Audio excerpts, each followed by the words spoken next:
I'm going to let you know a little bit more about the tomato plants growing in this glass jar full of nutrient water, as well as the measuring side, and how this all came about. Earlier, I picked up some of these rock wool cubes, and they were made by a company called Grodan. They are small blocks that you could actually slice off with a pair of scissors or pull apart. They do have a seed hole in the top, and I took a pair of tweezers and dropped a couple seeds into one of these.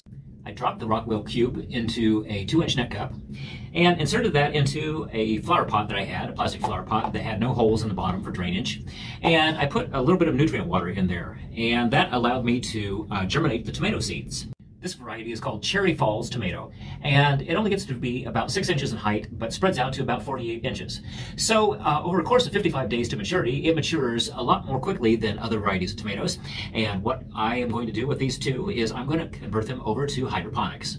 So what you have to the right is a jar that I picked up from a craft store, and I spray coated it with black spray paint, and then I went over the top of that with white spray paint just to give it a little bit cleaner appearance. One of the things that I did was make sure that I brought a net cup to the store with me. This is a 3.75-inch net cup, and I would drop it into jars as I went through the store just to see if it fit right.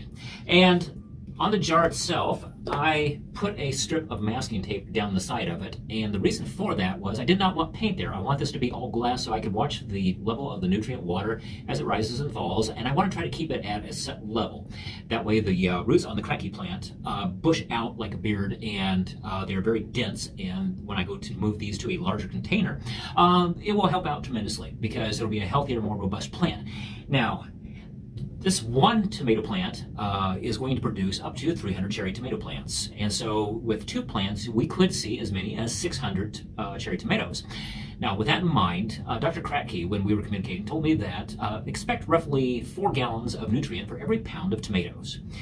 So obviously, this jar is not going to be enough for the lifespan of these 2 tomatoes, but what it's going to do is it's going to allow me to go from the germination stage to a point where I can transplant it into a larger hydroponic container. If you can see down into the jar, you will notice that this net cup is going to drop in, and we'll see if we can get the camera angle. It's going to have about that much nutrient water in the base of it.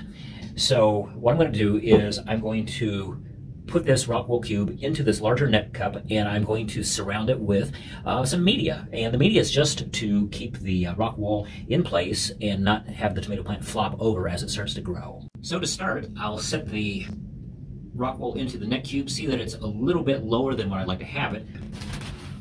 So I'll take a few of these mulch nuggets and put those into the base of the net cup. And that is closer to where I would like to have this particular plant sitting. So now that it's got a base to sit on, it's at the correct height, right about the top of the net cup, I'm going to surround it with more of those rubber mulch nuggets.